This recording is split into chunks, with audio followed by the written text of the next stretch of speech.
19º dia. As ondas estão ouvindo. Até o vento e o mar lhe obedecem? Marcos, capítulo 4, versículo 41. Jesus e os discípulos estão em um barco atravessando o mar da Galileia. De repente, começa uma tempestade e o que era calmo se torna violento. Ondas terríveis se levantam no mar e batem contra o barco. Marcos descreve claramente a cena. E levantou-se grande temporal de vento, e subiam as ondas por cima do barco, de maneira que já se enchia de água. Marcos, capítulo 4, versículo 37. Imagine-se no barco. É um barco forte, mas não apropriado para estas ondas de 3 metros de altura. Primeiro, ele lança a proa contra a parede de água. A força das ondas inclina perigosamente o barco até que a proa parece estar apontada para o céu. Inúmeras mãos se juntam às suas para agarrarem o mastro. Todos os seus companheiros de barco estão com a cabeça molhada e os olhos arregalados. Você aguça os ouvidos à procura de uma voz que acalme a todos, mas tudo o que ouve são gritos e orações. De repente, algo lhe ocorre. Está faltando uma pessoa. Onde está Jesus? Ele não está no mastro. Não está agarrado à beira do barco. Onde ele está? Você se vira e olha, e lá, encolhido na popa do barco, está Jesus, dormindo. Você não sabe se fica surpreso ou irritado. Como ele pode dormir em um momento como este? Como ele poderia dormir durante a tempestade? Simples, ele está no comando da tempestade. Jesus, despertando, repreendeu o vento e disse ao mar: Cala-te, aquieta-te. E o vento se aquietou, e houve grande bonança. Marcos, capítulo 4, versículo 39. As águas agitadas transformam-se em um mar sereno no mesmo instante. Calmo de imediato. Nenhuma ondinha. As ondas estavam sujeitas a ele, e os ventos eram seus servos. Todo o universo era seu reino. 20º dia. A mão que ele gosta de segurar. Filha, a tua fé te salvou. Vai em paz e ser curada deste teu mal. Marcos, capítulo 5, versículo 34. Mãos retorcidas, corpo magro, doente. A sujeira escurece as unhas e mancha a pele. As pessoas estão correndo atrás de Cristo. Ele anda. Ela se arrasta pelo chão por entre os joelhos e pés da multidão. As pessoas esbarram nela, mas ela não para. Outras se queixam. Ela não se importa. A mulher está desesperada. O sangue não ficará em seu corpo. E certa mulher que havia 12 anos tinha um fluxo de sangue. Marcos, capítulo 5, versículo 25. Ela não tem nada. Não tem dinheiro, não tem casa, não tem saúde. Sonhos destruídos. Fé desvalorizada, mal acolhida na sinagoga, não desejada por sua comunidade.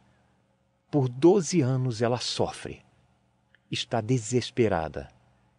E seu desespero dá à luz uma ideia. Ela havia escutado falar de Jesus. Toda a sociedade tem uma videira, até ou principalmente a sociedade dos doentes.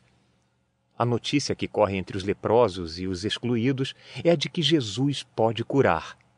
E Jesus está vindo. A convite do líder da sinagoga, Jesus está vindo a Cafarnaum.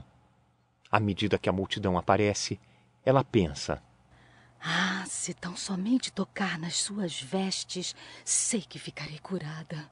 No momento certo, ela se arrasta como um caranguejo pela multidão. Joelhos batem em suas costelas. Saia do caminho! Alguém grita.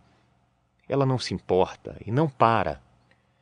Ela toca nas vestes de Jesus e logo se lhe secou a fonte do seu sangue e sentiu no seu corpo estar já curada daquele mal. Entra nela a vida. Bochechas pálidas ficam rosadas. A respiração fraca fica forte. A enfermidade drenava a força dessa mulher. O que drena a sua? Cerveja? Bebidas alcoólicas mais fortes? Madrugadas em braços errados? Longos dias no emprego errado? Você engravidou cedo demais? Muitas vezes, a mão daquela mulher é a sua mão. Neste caso, tenha coragem. Cristo deseja tocá-la. Ele sabe quando sua mão consegue atravessar a multidão. A sua mão é a mão que ele gosta de segurar. 21º dia. Quando Deus suspira. Levantando os olhos ao céu, suspirou e disse: Efatá, isto é, abre-te. Marcos, capítulo 7, versículo 34. Talvez ele tenha gaguejado. Talvez tenha falado com a língua presa. Talvez, por ser surdo, nunca tenha aprendido a articular adequadamente as palavras. Jesus, recusando-se a se aproveitar da situação, levou o homem para o lado. Olhou seu rosto. Sabendo que seria inútil falar, explicou por meio de gestos o que iria fazer. Cuspiu e tocou na língua do homem, dizendo-lhe que aquilo que o impedia de falar estava para ser removido. Tocou nas orelhas do homem. Pela primeira vez, elas estavam prontas para escutar.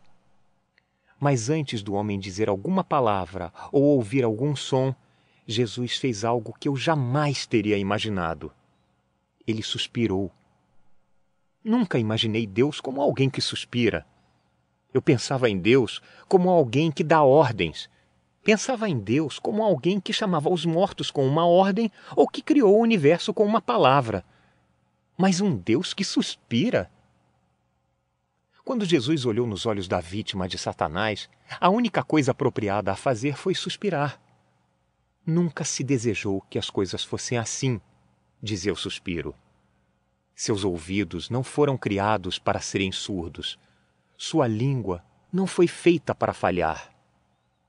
O desequilíbrio de toda a situação levou o mestre a se entristecer. E na agonia de Jesus está a esperança. Se ele não tivesse suspirado, estaríamos em uma situação lamentável. Se ele tivesse atribuído tudo isso ao inevitável, ou lavado suas mãos de toda aquela confusão terrível, que esperança nós teríamos? Mas não foi o que ele fez. Aquele suspiro santo nos assegura que Deus ainda suspira por seu povo. Ele suspira pelo dia em que todos os suspiros irão cessar, quando o que foi planejado para ser, por fim, será.